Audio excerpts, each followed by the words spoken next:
Hello, good morning to all the net aspirants. Okay, so today we are going to start from self-organization. We are still learning about the reflective teaching. Okay, तो reflective teaching में ही हम लोग अब आगे पढ़ते हैं, जिसमें हम लोगों ने कल पढ़ा था कि वर्टिकल और हॉरिजॉन्टल टीचिंग क्या होती है, हमारे प्लान और अनप्लान टीचिंग क्या होती है, इंटेलेक्चुअल एक्टिविटीज क्या होती है, और टीचिंग जो हमारी साइंस एज वेल एज एक क्या है, एक आर्ट है। ओके, सो लेट्स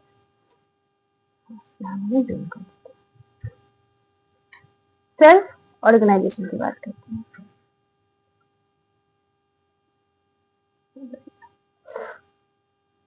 तो सेल्फ ऑर्गेनाइजेशन क्या होता है? तो इस चीज में जो पीपल जो टीचिंग प्रोफेशन में होते हैं वो क्या होते हैं, सेंसिटिव होते हैं किसके टुवर्ड्स, तो ग्रोथ और डेवलपमेंट के टुवर्ड्स, क्योंकि ये क्या होती है, ये सेल्फ ऑर्गेनाइज्ड होती है और ये इवॉल्व होती है एक डिफिनेट मैकेनिज्म में, ताकि हम इसको क्या कर सके, प्रमोट कर सके। हाँ, प्रमोट कर सकते किसको, जो भी स्टैंडर्ड्स ऑफ टीचिंग प्रोफेशन होते हैं, साथ ही साथ ग्रोथ करता है एक टीचिंग प्रोफेशन में एक ऑर्गेनिक नेचर में, जिसको हम लोग क्या बोलते हैं, ग्रोथ जो होती है हमारे एक स्पॉन्टेनियस मैनर में होती है। मतलब कि लगातार आपकी जो ग्रोथ होती है वो होते ही रहती है। दैट मीन्स की ग्रोथ जो होती है आपकी कैसी होती है, एक स्पॉन्टेनियस मैनर में होती है। अगर अब हम बात करें सोशल सर्विस की, तो इसको एक्सेप्ट किया गया था एजुकेशन में, ये हमारा इंपोर्टेंट टूल होता है जो कि हमारे चेंजेस लाते हैं नेशन में, और साथ ही साथ ये यूजफुल होते हैं एक सोसाइटी को डेवलप करने में। फिर अगर हाई डिग्री ऑफ अथॉरिटी की, ऑटोनॉमी की बात करें, तो जो ऑटोनॉमी क्या होता है, तो ये डिफरेंट फॉर्म होता है हमारे ऑटोनोमस लेवल, जो कि हमारा एप्लीकेबल होता है एलएनबी मतलब एन केस ऑफ स्टूडेंट्स, और इसमें हाई डिग्री ऑफ ऑटोनॉमी देखने को मिलती है हमारे टीचिंग प्रोफेशन में, जो कि कहाँ से शुरुआत होती है, तो हमारे करिकुलम डेवलपमेंट से लेकर के फिर प्लानिंग एक्टिविटीज हमारे ईयर के लिए, फिर आइडेंटिफाई करना इंस्ट्रक्शनल ऑब्जेक्टिव्स को, और डिसाइड करना मेथड ऑफ टीचिंग को, मीडिया को इवेलुएट करना, क्राइटेरिया को, और टेक्निक्स लाना, जिसमें हम लोग डिवाइड करते हैं एडमिशन और प्रमोशन को, साथ ही साथ रूल्स और ऑटोनॉमी प्लानिंग करनी और एग्जीक्यूशन करना को करिकुलर एक्टिविटीज को। टीचिंग क्या है एज अ प्रोफेशन, अगर बात करें तो टीचिंग एज अ प्रोफेशन जो है ये हमारा अदर प्रोफेशन की तरह ही पॉसिबल है, जैसे कि बहुत सारे कोर्सेज जैसे बीएड, एमएड, जो कि हमारे नॉलेज और स्किल्स को बढ़ाते हैं, फाउंडेशन देते हैं सक्सेसफुल पाथ में, करियर में, टीचिंग में। साथ ही नंबर ऑफ इयर्स स्टडी बढ़ते हैं, हमारे इंटरमीडिएट ट्रेनिंग पीरियड्स होते हैं, तो टीचर अपने क्या करते हैं, क्वालिटीज को बढ़ाते हैं कि वो कैसे एक टीचिंग पीरियड में अच्छा कर सकते हैं। तो इस तरीके से टीचिंग एज अ प्रोफेसर है। अगर हम ऑब्जेक्टिव्स ऑफ टीचिंग की बात करें, तो जो ऑब्जेक्टिव होती है डिस्क्राइब करती है हमारे जो भी इंटेंडेड रिजल्ट होते हैं, rather than हमारे प्रोसेस ऑफ इंस्ट्रक्शन को। तो एक गुड ऑब्जेक्टिव कैसा होना चाहिए, तो स्पेसिफिक होना चाहिए और आउटकम बेस्ड होना चाहिए। जैसे कि अगर नाउन की बात करें, सिंपल फॉर्म है नॉलेज, फिर नॉलेज से देन कॉम्प्रिहेंशन, फिर एप्लीकेशन, एनालिसिस करो, खुद को सिंथेसाइज करो एंड देन इवेलुएट करो। तो ये एक कॉम्परेटिव, ये ब्लूम्स टेबल है 1956 में से दिया गया था वर्सेस एंडरसन कर्थवॉल। तो उन्होंने ये बताया था कि मतलब क्या जरूरी है, नॉलेज तो हो ही रही है, नॉलेज के साथ फिर उसको कॉम्प्रिहेंड करना, फिर उसको अप्लाई करना, अप्लाई करने के बाद एनालाइज करना क्या वो सही से अप्लाई हुई है या नहीं हुई है, एंड देन फिर उसको सिंथेसिस करना एंड देन इवेलुएट करना। बट इसमें थोड़ा सा चेंज लाया गया, जैसे कि 1956 वर्क फॉर्म ये कहते हैं कि पहले हम याद करते हैं, फिर समझते हैं, फिर उसको अप्लाई करते हैं, फिर एनालाइज करते हैं, देन इवेलुएट करते हैं और उससे कुछ क्रिएट करते हैं टिल 2001 तक। तो देखते हैं कि हाँ this is how it will work. तो यहाँ पे समझते हैं। तो कभी भी हमें ना आउटपुट पे मतलब इंफेसाइज करना चाहिए रेदर देन द जो प्रोसेस ऑफ इंस्ट्रक्शन है, और या फिर मेजरेबल। तो ऑब्जेक्टिव ऑफ टीचिंग और जो लर्निंग होती है वो एक इंटीग्रेटेड मैनर में होनी चाहिए, मतलब कि एक बच्चे और टीचर के बीच में एक क्या होनी चाहिए, एक अंडरस्टैंडिंग होनी चाहिए। अगर वो नहीं है तो बच्चा आपको नहीं समझ सकता है, it will be problem in getting that. तो यहाँ पे दो तरीके हैं जिसमें आप क्लासिफाई कर सकते हो इंस्ट्रक्शनल ऑब्जेक्टिव को। तो एक होता है जिसमें हम लोग ब्लूम की क्लासिफिकेशन को देखते हैं, और दूसरा होता है हमारे गैगने और ब्रिग्स की क्लासिफिकेशन। तो ब्लूम्स क्लासिफिकेशन ऑफ टीचिंग और इंस्ट्रक्शनल ऑब्जेक्टिव्स क्या बताती है, तो इस क्लासिफिकेशन के अकॉर्डिंग आपके इंस्ट्रक्शनल ऑब्जेक्टिव जो आती है कुछ तीन कैटेगरीज में आती है। सबसे पहला होता है कॉग्निटिव डोमेन। कॉग्निटिव डोमेन का क्या काम है, तो ये हमारा सबसे पहला एक कोर लर्निंग डोमेन है, जो कि रिलेटेड होता है हमारे इंटेलेक्चुअल कैपेबिलिटी को डेवलप करने से, जो कि बेसिकली थिंकिंग और नॉलेज को डेवलप करती है। कुछ अदर डोमेन्स भी होते हैं जैसे कि अफेक्टिव और साइकोमोटर। तो इसमें हमें जरूरत होती है कॉग्निटिव डोमेन, जो हमारा होता है इसमें बेसिक प्लेटफॉर्म होता है। कॉग्निटिव डोमेन का मतलब है जो आपकी थिंकिंग है ना बेटा उसको, और साथ ही साथ उसमें कुछ इंपॉर्टेंट कंटेक्ट भी होते हैं। तो सबसे पहला होता है नॉलेज, फिर comprehension, application, analysis, synthesis and then evaluation, यही लिखा हुआ है। तो नॉलेज जो कि बेसिकली हम क्या कर सकते हैं, किसी भी इंफॉर्मेशन या फिर कंटेंट को रिकॉल करके नॉलेज को गेन कर सकते हैं। कॉम्प्रिहेंशन मतलब किसी चीज को आप कितना ज्यादा ग्रास्प कर सकते हो, मतलब आपके अंदर वो कितने टाइम के लिए होल्ड ऑन रहेगी। एप्लीकेशन पे आप अपने नॉलेज को कितना ज्यादा प्रैक्टिस में लेके आप आते हो, मतलब अप्लाई कितना करते हो उस नॉलेज को। एनालिसिस की मतलब आप इसको क्या करते हो, कितना इसको समझ पाते हो और अच्छे तरीके से। सिंथेसिस का मतलब है कि इसमें आप क्या करते हो, कितने पार्ट्स को कन्वर्ट कर पाते हो एक पूरे होल में, और ये भी हमारा एक पार्ट ही होता है अगर देखा जाए तो सिंथेसिस का। इवेल्युएशन में हम जजमेंट बनाते हैं जो भी हमारे मेथड्स और मटेरियल का एक पर्टिकुलर पर्पसेस के लिए, तो इस तरीके से हम क्या करते हैं, इवेल्युएशन करते हैं। तो यही आपका एक क्या है, ब्लूम्स टेक्सोनॉमी के बारे में दिया हुआ है। नाउन फॉर्म में ऐसे है, फिर 1956 के बाद वर्ब फॉर्म आया, तो कुछ इस तरीके से, मतलब पहले रिमेंबर करना, फिर उसको समझना, फिर उसको अप्लाई करना, एनालाइज करना, इवेलुएट करना एंड देन क्रिएट करना। अब आ जाते हैं एंडरसन। जो एंडरसन थे ये एक स्टूडेंट थे हमारे ब्लूम के और हमारे डेविड कैर्थोल का। इन्होंने रीअरेंज किया 6 लेवल्स को एक फॉलोइंग मैनर में और कुछ चेंजेस लाए उन्होंने इवेल्युएशन और सिंथेसिस में। जैसे कि रिमेम्बरिंग में मतलब हम क्या करते हैं, तो रिकॉल और रिट्रीव करते हैं कोई भी हमारा प्रीवियस जो हमने इंफॉर्मेशन को सीखा है। फिर अंडरस्टैंड करना, जो भी हमारे कॉम्प्रिहेंसिव मीनिंग है, जैसे ट्रांसलेशन, इंटरपोलेशन और इंटरप्रिटेशन, या फिर आपके जो भी इंस्ट्रक्शन एंड प्रॉब्लम्स को, और इसी में हमने एक वर्ड में, खुद के वर्ड में अंडरस्टैंडिंग के बारे में इन्होंने बताया। फिर अप्लाइंग में तो इन्होंने कॉन्सेप्ट का इस्तेमाल किया एक न्यू सिचुएशन में, या फिर अनप्रॉम्प्टेड यूज किया, अब्स्ट्रैक्शन अप्लाई किया कि क्या सीख चुके हैं बच्चे क्लासरूम में एक नॉवल सिचुएशन के साथ। एनालाइज की बात करें तो ये हमारे एक मटेरियल और कॉन्सेप्ट्स को अलग किए, साथ ही साथ उसको कंपोनेंट पार्ट्स में बांटा गया ऑर्गेनाइजेशनल स्ट्रक्चर को समझने के लिए। इवेल्युएटिंग की बात करें तो इसमें जजमेंट्स को बनाया गया एक वैल्यूज ऑफ आइडियाज और मटेरियल्स के बेस पे। फिर क्रिएट में तो एक स्ट्रक्चर को बनाया गया और पैटर्न को बनाया गया डाइवर्स एलिमेंट से, एंड देन इसके पार्ट्स को रखा गया एज अ होल, यहाँ से क्रिएट किया इन्होंने न्यू मीनिंग और स्ट्रक्चर को। तो ये हमारा क्रिएटिंग होता है। ठीक, इसके बाद अगर हम और अगर बात करें तो आपके सिंथेसिस जो होते हैं, अगर हमारे अर्लियर मॉडल में जो है इसको एज्यूम किया गया था, ये शिफ्ट होता है पॉइंट नंबर से, मतलब 0.5 से 0.6 से किसी चीज को क्रिएट करने के लिए, जो कि हमारे एंडरसन ने इस मॉडल को क्या किया, रिवाइज कर दिया। और जो टॉप मॉडल जो हमारा इवोल्यूशन है, ये हमारे सेकंड लास्ट पोजीशन में हमारे रिवाइज मॉडल में ये आता है। तो सबसे पहला हमारा कौन सा डोमेन हमने पढ़ा, पहला जो डोमेन हमारा था ये रहा कॉग्निटिव डोमेन।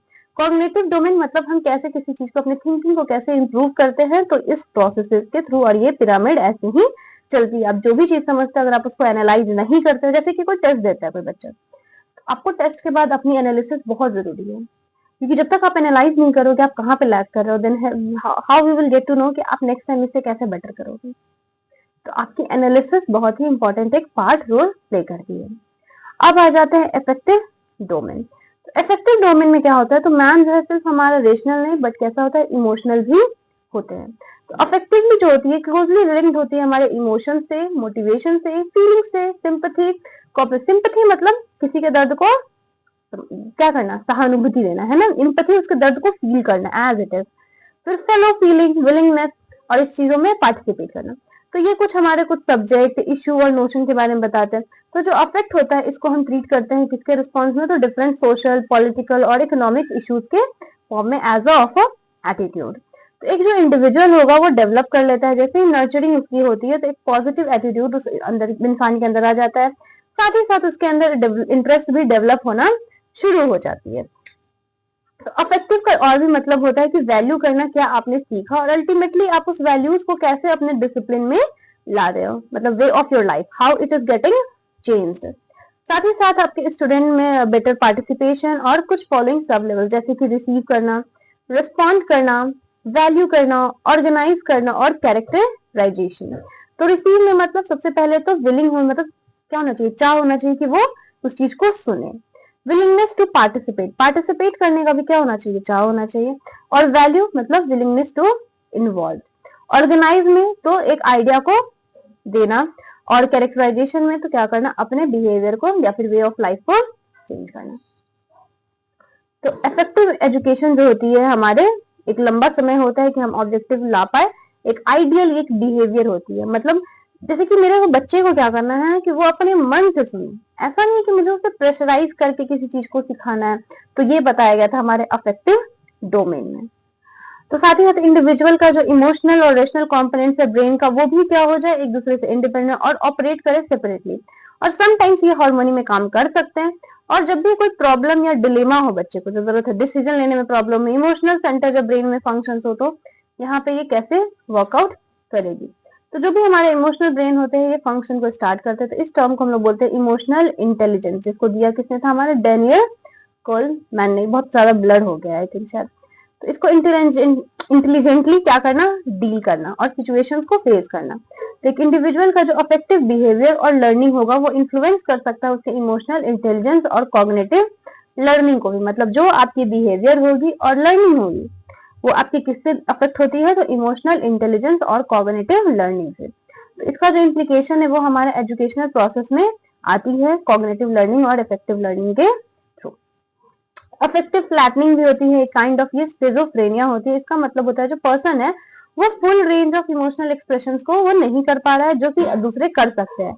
ये रिलेटिवली इमोबाइल होते हैं, थोड़े कम मतलब अनरिस्पॉन्सिव फेशियल एक्सप्रेशन देंगे, पुअर आई कांटेक्ट होगा, और डिसऑर्डर्स जो होते हैं जैसे कि कैटाटोनिया और एलोगिया देखने को मिलेगा। मतलब कि सिजोफ्रेनिया में क्या होता है, तो आपके जो लोग हैं आपसे ज्यादा इंटरेक्शन नहीं करेंगे। तो इस तरीके की कुछ पर्सनालिटीज आपको बच्चों में भी देखने को बिल्कुल मिलेगी। अब उसका रीजन हो सकता है क्रिएट होने का, कि हो सकता है कि शायद उसे बुली किया गया हो, when he was expressive he didn't get recognised, या फिर उसे कुछ उस तरीके का बना दिया गया। तो हमारे कोर टीचर्स का जो हमारे बेसिक जो मतलब स्टार्टिंग में जो मतलब जैसे बच्चे जो 10th तक के टीचर्स पढ़ते हैं, they play a very important role in creating that adolescence a good person. उनका बहुत बड़ा एक रोल होता है। आई नो पेरेंट्स का भी होता है, बट एक टीचर का भी होता है। और हाँ, एक बच्चे की मेंटालिटी भी होती है, दैट्स ऑल्सो इम्पोर्टेंट। एक टीचर कितना ही कर सकता है, बच्चा का मेंटालिटी भी मैटर करता है। तो साइकोमोटर डोमेन की बात करें तो ये मेनली हमारा कंसर्न होता है किससे, तो टेक्निकल स्किल्स को एक्वायर करने के लिए। इसमें हमारे 5 लेवल्स ऑफ इंस्ट्रक्शनल लेवल्स होते हैं। सबसे पहला इमिटेशन, मतलब कि आप किसी भी स्किल को क्या करो, डेमोन्स्ट्रेट करो, किसके द्वारा, एक स्किल्ड पर्सन के द्वारा, और लर्नर जो होगा सेम उसी चीज को फॉलो करे। मतलब इमिटेट मतलब किसी को कॉपी करना। फिर मैनिपुलेशन, मतलब जो लर्नर होगा वो एक्सपेरिमेंट करेगा अलग अलग एस्पेक्ट को लेकर के, जैसे कि मैनिपुलेटिंग मशीनरी, इक्विपमेंट। फिर प्रिसीजन आएगी, मतलब उसके जो वेरियस एक्टिविटीज कर रहा है उसमें एक्यूरेसी जनरेट होना शुरू होगी। फिर आर्टिकुलेशन, तो उसमें डिजायर्ड लेवल उसमें क्या हो जाएगी, अचीव होगी इफिशियंसी और इफेक्टिवनेस के साथ, जैसे जैसे वो प्रैक्टिस करेगा। फिर नेचुरलाइजेशन, तो इसमें क्या होंगे, तो इंटरनलाइज्ड स्किल उसमें क्रिएट हो जाएगी, और इंडिविजुअल जो होगा वो एबल होगा कि वो अडेप्ट कर पाए, मॉडिफाई कर पाए किसी भी डिजाइन को न्यू टेक्निक के मदद से, या फिर मेथड्स की मदद से, या फिर प्रोसीजर्स के हेल्प से। तो ये जो 3 डोमेन्स होते हैं लर्निंग के, ये म्यूचुअली एक्सक्लूसिव नहीं होते हैं, ना तो हमारे डिफरेंशिएशन मतलब इसमें वारंटेड नहीं होते, क्योंकि जो नेचर ऑफ बिहेवियरल आउटकम्स होते हैं उसके अकॉर्डिंग। तो इससे क्लियर होता है कि जो हमारा कॉग्निटिव और इफेक्टिव लर्निंग है, ये साइमल्टेनियसली मतलब एक साथ ही चलती है किसी भी कंटेंट ऑफ लर्निंग को सीखने के लिए। तो ये अलग अलग काम नहीं करती है, ये एक साथ ही हमारा वर्कआउट करती है। अब आ जाते हैं हमारे, ये चैप्टर एक्चुअली बहुत बड़ा है नो डाउट, लेकिन हाँ इसमें जितने भी क्लासिफिकेशन है, मतलब आप लोग घूम फिर के, मतलब अगर जो लोग इसको पढ़े भी होंगे एक बार या फिर नहीं भी पढ़े होंगे, सुनोगे तो हाँ it's like a real based. ऐसा नहीं है कि कुछ आप नहीं जानते, एवरीथिंग यू नो, बस आपने उसको इस फॉर्म में नहीं देखा कि कौन से साइंटिस्ट ने क्या दिया था। तो बेसिकली यही याद करना पड़ता है कि किस साइंटिस्ट का क्या पेपर वर्क था।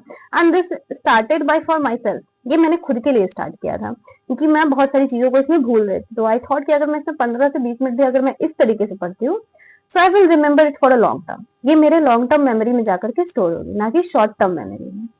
और जैसे अगर मैं सिर्फ बुक्स को रीडिंग करती हूँ पेंसिल लेकर के, तो I will forget the things, मैं भूल जाती हूँ। So that's why I started this.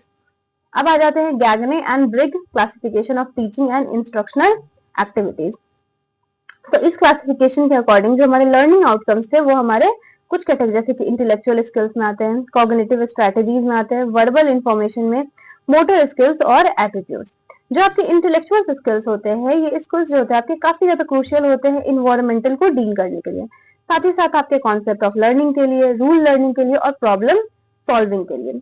Cognitive strategies की बात करें तो इसमें आपके कुछ मेथड जैसे कि टेक्निक जो होते हैं खुद के लर्निंग के लिए होती है, याद करने के लिए होती है और थिंकिंग स्किल्स को बढ़ाने के लिए होती है।